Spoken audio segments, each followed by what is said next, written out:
All right, everybody. Thank you so much for coming out for the final sessions today. We're going to be back here with the Music Matters sessions, starting right now, presented by Tencent Music Entertainment Group. And we've got a really great session right now with three very different and all very interesting panels for you. The first one is a group of top international entertainment lawyers who are going to discuss how streaming in the digital age are transforming music, media, and entertainment law. This session will be moderated by Peter Coquillard, the Managing Director of International at Milk and Honey Management, and he'll be joined by Priyanka. Okay, it was, they had no here. Priyanka, John, and Edward. Okay, take it away, guys. Hello, everyone. I'm Peter Coquillard, as he said, from Los Angeles, California, and I work for Milk and Honey Management. We manage record producers and songwriters, but that's completely besides the point of today's panel. We're really blessed to have absolute top attorneys from 3 different territories of the world, and I'm going to let them tell you all about themselves. So, Priyanka. Hi, everyone. Good afternoon. And first of all, thank you for having me here. It's an absolute pleasure. My name is Priyanka Khemani. I run a law firm called Anand & Anand & Khemani in India that's today regarded as one of the leading entertainment and IP firms in the country.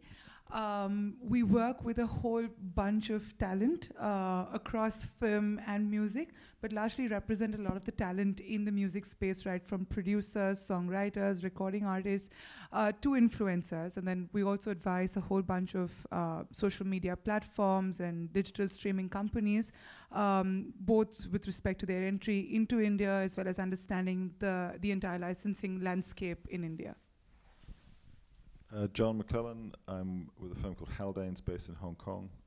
I'm a transactional entertainment lawyer, and we represent a broad range of clients across film, television, music, and sports. We have clients from Japan through to India and most territories in between. Hi, my name's Ed Shapiro, and I'm with a firm with the firm Reed Smith. Reed Smith is somewhere between 18 and 1,900 lawyers worldwide, 27 offices. My practice is primarily based in New York and Los Angeles, and I pretty much specialize just in representing talent. I don't represent really any institutional work, so it's recording artists, songwriters, professional athletes, and the like. I think digital, there are so many broad areas to go in terms of the intersection of media and law. We're going to focus more on sort of coming at this from an artist point of view or an entrepreneur's point of view. So could you discuss a little bit what the typical role of an attorney is in an artist's life these days, and some of the difference between maybe how it's done in the West versus how it might be done in India or Hong Kong or China, perhaps? Sure. So in the U.S., in North America, and we're only focusing on the good lawyers here. So the good set of entertainment lawyers in the States primarily are considered, a very important spoke in the wheel of the artist's team, with the manager, and so I'm involved on, yes, negotiating record deals and publishing deals and tour arrangements and merch deals and everything else that comes along with that. But we're quite involved very early on in the career, and quite collaborative with the decision making and carrying out the plan of the artist. So it's quite different in other regions of the world, but the lawyer is someone who, at least if they're doing their job properly in the States, they're heavily involved, and they have the relationships with the A&R people and the managers in the business and the agents, and usually I'll have a lot of managers call me and ask me, what am I working on that they're not aware of, because I'm getting tipped off on stuff a lot earlier than they would, but it's a it's just a certain role that we play. It wasn't invented by any particular lawyer. It's just a role that good lawyers play in North America. Not dissimilar to Ed. I think perhaps the one big difference is that we don't really have, in my experience, the same sort of depth of talent within the industry across all of those verticals that you mentioned. So the artist manager is a role which, in my experience, is generally one that's not fulfilled particularly well. I would leave Korea and Japan out of this, and it's still surprising to me that the majority of the so-called managers that I would come across would be mothers, fathers, boyfriends, girlfriends, husbands, wives, sisters. All great people, but perhaps not perhaps best qualified to advise on a career. And so yes, we do get involved in some of the more strategic decisions around career choices and direction, but it's one of I think the big missing pieces in the puzzle that would certainly, I think, improve the industry as a whole, were there to be a more qualified depth in artist management. I think India slightly is more challenging when it comes to what the role of an attorney is, right? And I think even for me personally, I've seen that role kind of evolve, and it's still evolving in the last few years. But I completely echo what Ed said earlier, where I think a good lawyer really plays an integral part of the entire decision-making process, right? Right from strategy to positioning to at times even doubling up as being their publicist, their manager, advising them on key deals or where should the career graph move towards next.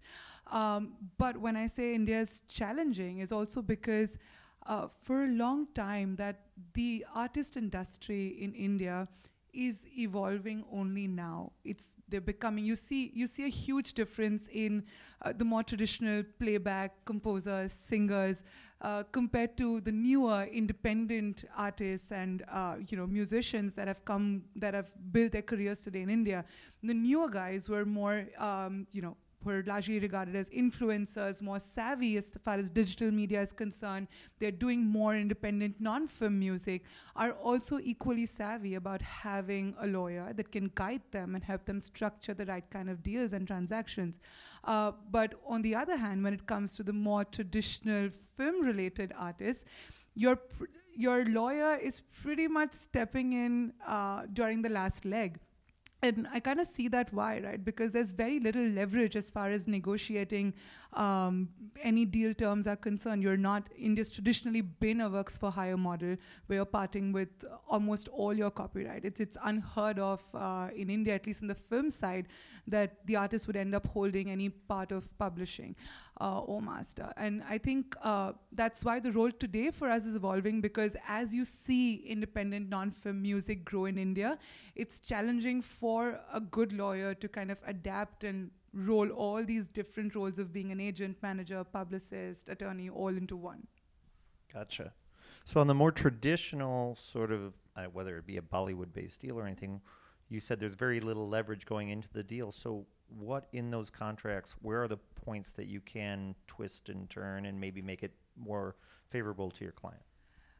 So like I said, as far as rights are concerned, there's very little, unfortunately, very little that we can do to negotiate, although in recent times we've tried to make that change, especially for some of the bigger talent that we represent. So I wouldn't say that it's impossible, because we are doing it. It's going to take time for even the mindset locally in India to change.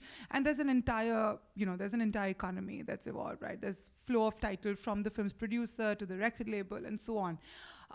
But having said that, I think some of the terms that we would watch out for ideally is the soundtrack of the film traditionally would have one single music composer be the music director for the entire film. In recent times, you'll find that the duration of Indian films has decreased. Also, just like films in the West, they've almost started eliminating songs out of movies. And at times, songs are only being used to promote the movie, but don't actually find their place into the film when you go watch it in a theater. So I think one of the careful things that we have to be vigilant about negotiating is to make sure that there is exclusivity. You don't want multiple music composers taking credit or being attached to the same film. And this is more so when this is a mega budget film that has a big Bollywood star attached to it. You also want to make sure that you're the only music composer that's contributing to the soundtrack of the film. So exclusivity in recent times has been one of the big deal points for us to negotiate. And John, do you find that's when it comes to the intersection of film and music, is that similar to how it works in Hong Kong? Because it's clearly with Ed and our world, there's compilation albums and there are multiple different composers and there are all kinds of different things going on in the film. But is that sort of a I think the parallel is Chinese more model?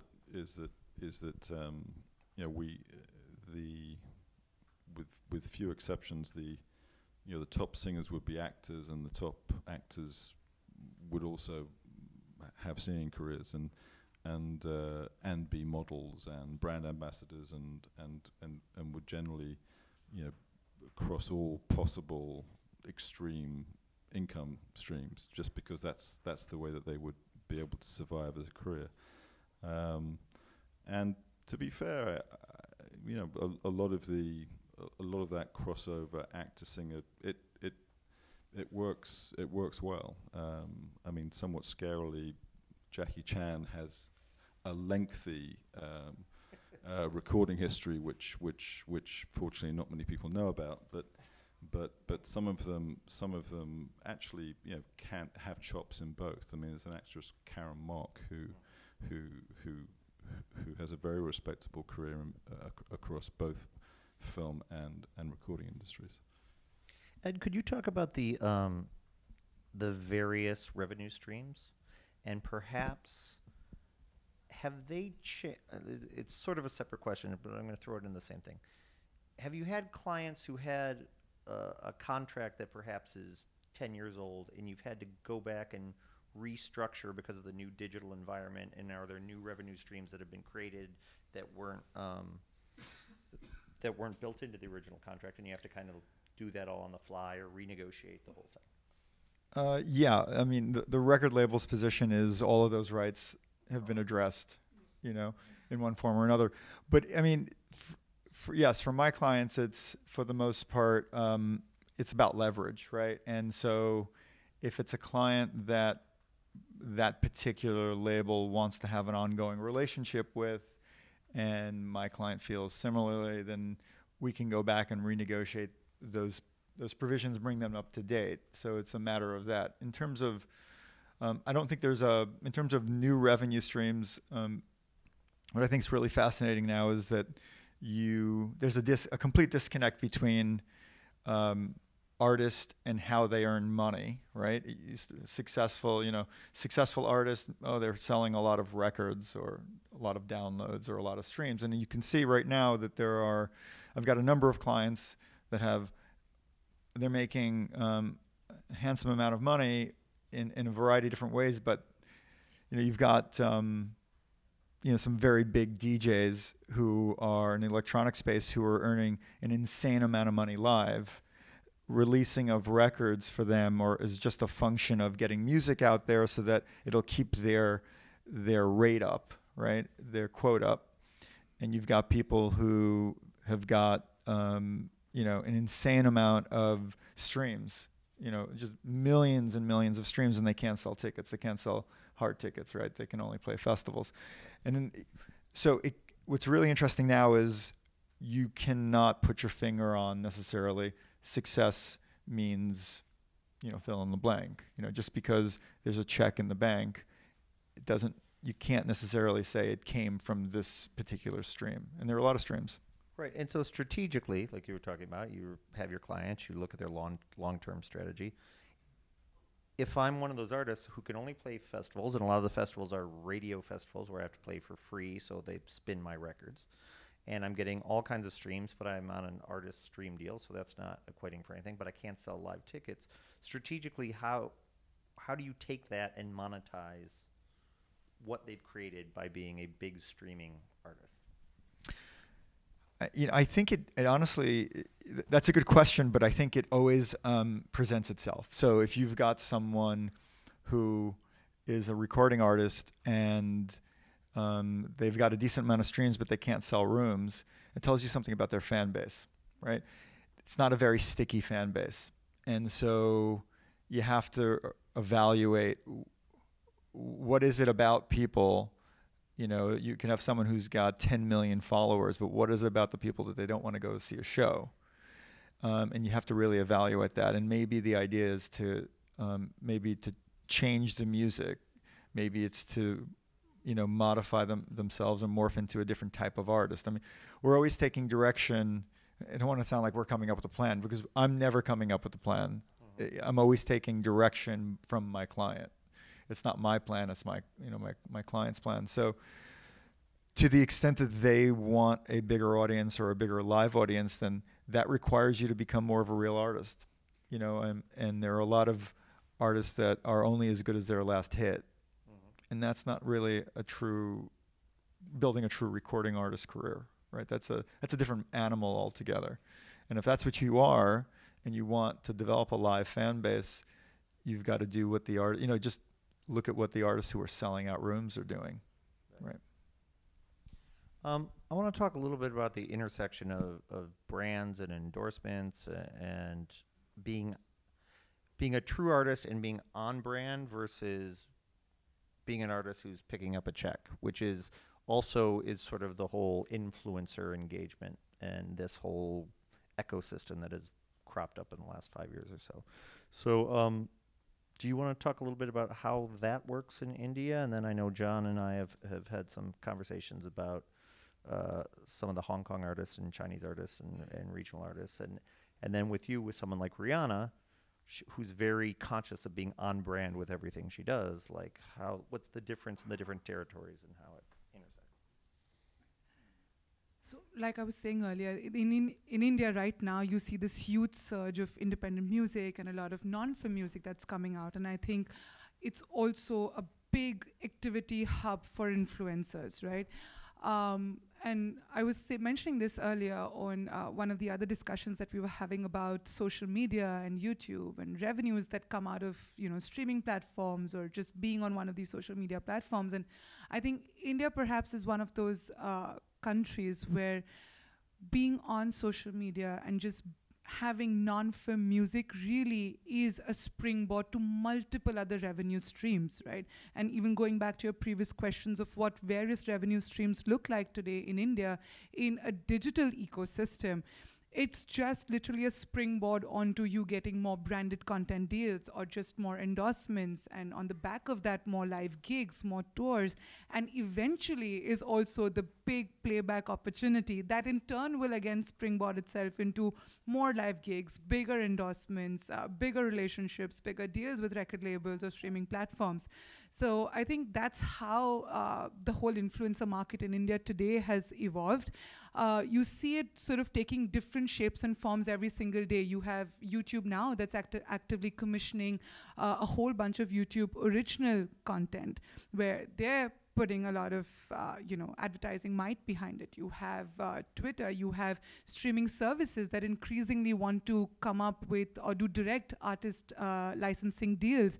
And a lot of the artists that actually get featured on these deals are very different from the mainstream quote unquote Bollywood playback singers or composers.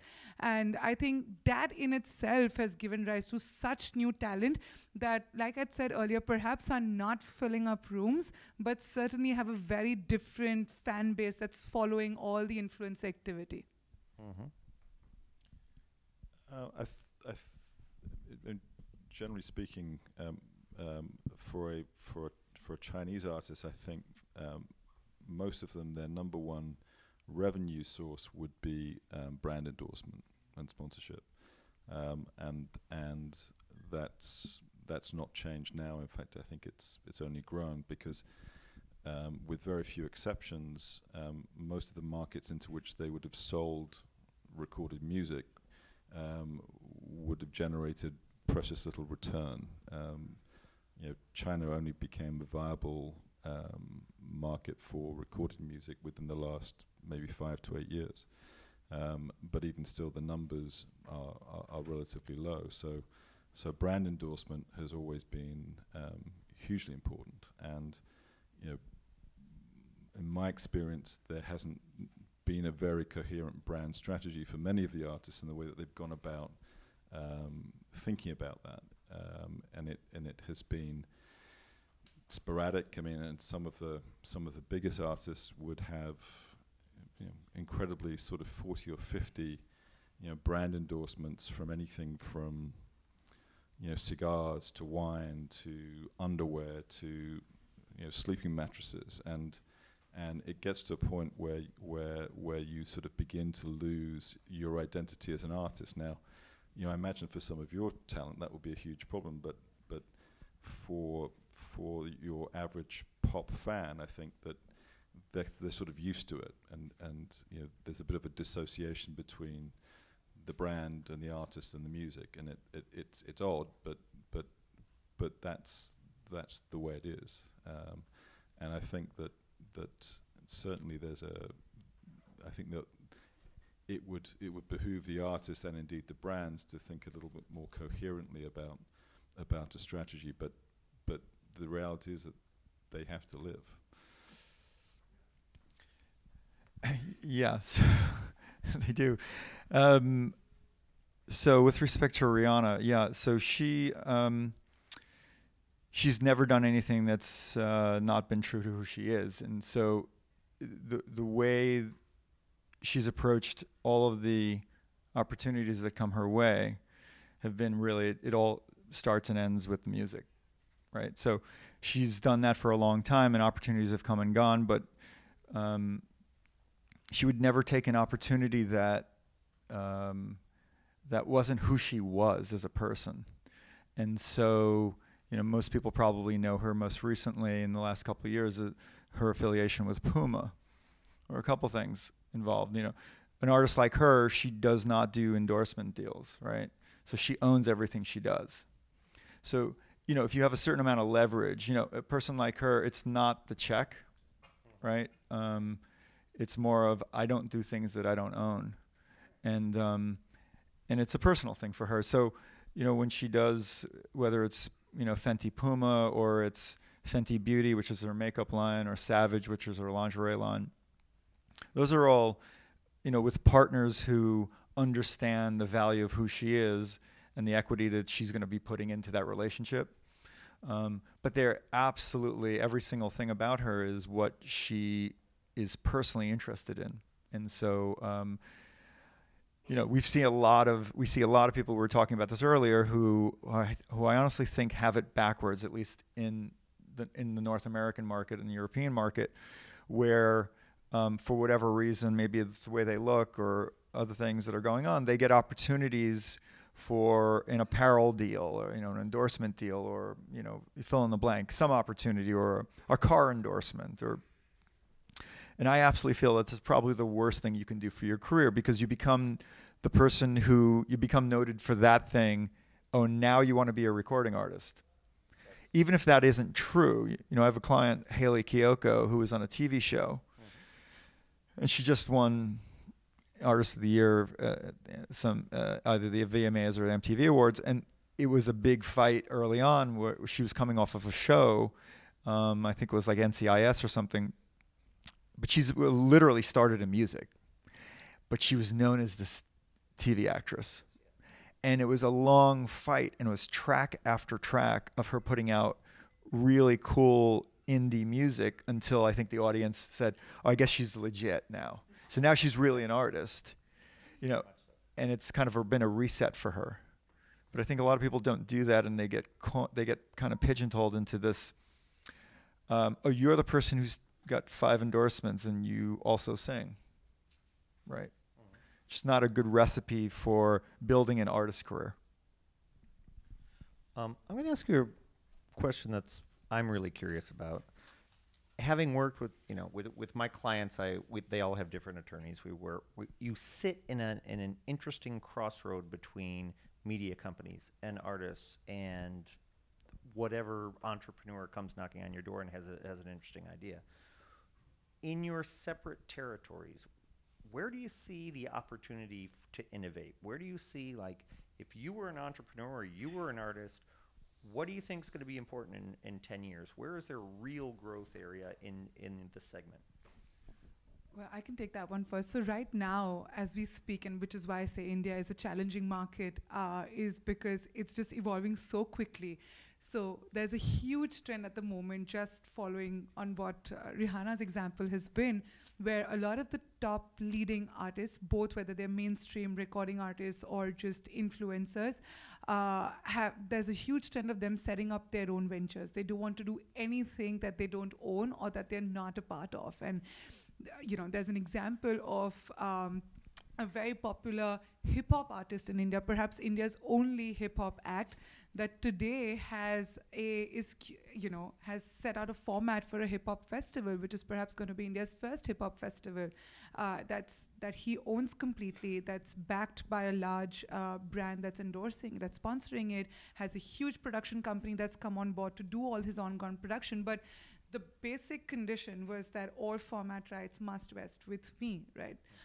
So also you have an example of another really successful Punjabi artist who's also a big name today in the mainstream Bollywood music space, who owns his own nightclub, who has his own clothing line, who's doing a lot of independent music outside of films that will eventually get picked up by one of the leading actors saying, this is the song that we'd like to feature in on. And again, with him, it's been very focused that whatever I do, I'm going to make sure that I own a piece of the pie. So I think that's which is why it's still new to India. We're doing this only now. Perhaps it should have happened 5 or 10 years ago even. Right. And another space where I think there's great room for innovation in India at the moment is this whole frustration of not being able to control your rights. And you see a lot of the younger artists wanting to consciously make that move and say that, okay, if there is this big record label mafia, I'm going to just do it by myself. And you're really living in a day and age where there is no shortage of resources or of opportunities or of ways and means to put your music out there. And, increasingly, I think a lot of the younger talent in India is realizing that even though films may, for some of them, be an end goal, it's not the only means, right? You don't so I think the innovation truly in India is going to be a way to skirt around record labels and publishers and to have full control of your own music. Got it. Talent management, in the broadest possible sense, to include the verticals that you've mentioned, to actually truly mine properly your fan base. The other area, somewhat different and maybe not confined to simply music, would be live events generally. Certainly given that the region is currently still largely a sponsorship-driven market, use the tools that are there. Lots of countries have very large, young populations, increasing disposable income. Those kind of metrics appeal to banks, insurance companies, airlines. It's a growing region, so I think that a family-friendly live entertainment would be something else that I think would be an interesting opportunity. Great. Yeah, I would agree with John. I think if you look at some of the bigger management companies in the States, for sure, whether it's Scooter Braun Productions or Rock Nation or Maverick, they're not just managers anymore. They've got a couple of radio promo people. They've got marketing people. They certainly all have social media people on their team, and they're able to kind of build out where it was once we would outsource a lot of this stuff to other people. All of those services are now coming in on the fold of the management company. And the other thing is kind of Priyanka was saying, it's all about, I think that the future is, about, yes, controlling rights, but controlling your destiny more, right? And you see it because in my, it used to be my situation where someone would come to me and come in the office and say, hey, here's my music, here are my pictures, whatever. And I made a video and you would present it, right? You would showcase the artist to the label. Now, if someone comes into my office, it's like, that's the worst idea in the world. Like, take that track that you have that we think is really dope. Let's put that thing out, right? Let's put it out. Let it simmer. And, you know, every label's got a staff of young kids. There's just, you know, researchers, right? And analysts. That's all they're doing is like figuring out who's on the viral lists everywhere and who's being talked about. And that changes the dynamic of your negotiation with a label, even based on, you know, one single going out there. It's not as if, it's not just, oh, well, I'm getting a bigger check. It's not about that. It's, well, I want to create a relationship with the label that's like this, right? I want to do a couple singles and see how we go. You know, it would never happen before. And now based on one single, you know, really the success of one single, you can kind of start creating your own destiny and your own plan. Thank you. I'm going to open it up. We just have a minute or two left. Are there any questions?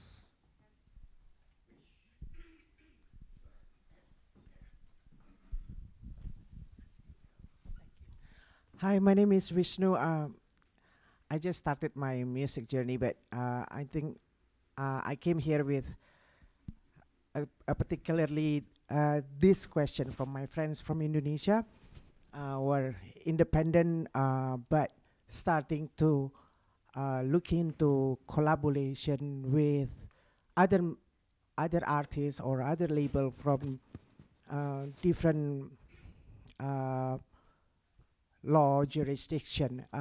How do you have any advice for us how to approach this? So because it looks like going forward, this market will open up not only for the musicians or the label from the US or UK coming to Asia, but also for independents coming from Asia going to the other side, the West.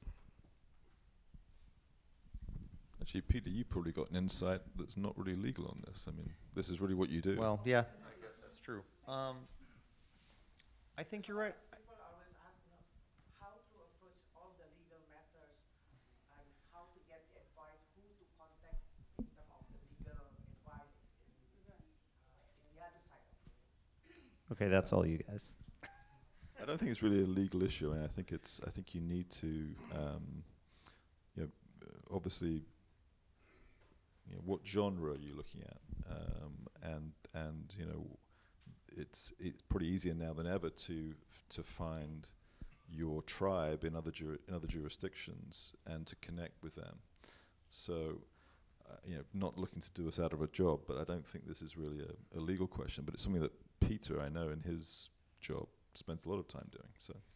It's not so much about the genre or anything like that. We got a deal or we got a collaboration offer, but we don't know. I think I understand what you're saying. You don't know. They're wondering on what's the right way to structure a deal. What would happen to the? So if it's a collaboration, and this is something that we sort of end up dealing with increasingly because literally the world's becoming a smaller place, right? You have artists across different parts of the world collaborating with each other, but really, at least from my experience, it is very subjective. It is. You have to take every case, every deal as it comes, and you're going to have to look at some things. I'm assuming that some of the questions that perhaps might come up in every such collaboration would be, what happens to the ownership of these rights? Who do we go to? Who owns the publishing? Who owns the master? Where do we get a record? Right. What I would say to that is, you know, I'm probably gonna. This is probably, you won't hear most lawyers say this, but I would be really unconcerned about that stuff. Personally, because if you have a client, if you have an artist in Indonesia, and like, how much? If I said to you, how much would you pay me to be on a Rihanna track? You know, you'd start like, you'd take the checkbook out, right? That would be an opportunity that you couldn't pay for, right? So it wouldn't matter what your publishing split was. or you know, the percentage of the master. What would It's really more the opportunity. it's the that opportunity. You So you- need to grab and make it happen. Yeah, I would say evaluate what's important for you. Well, we want the opportunity to be on a bigger platform, right? So to say that's the opportunity. My artist in Indonesia doesn't have access. Okay, so you want access on a bigger platform. That's the driver, right?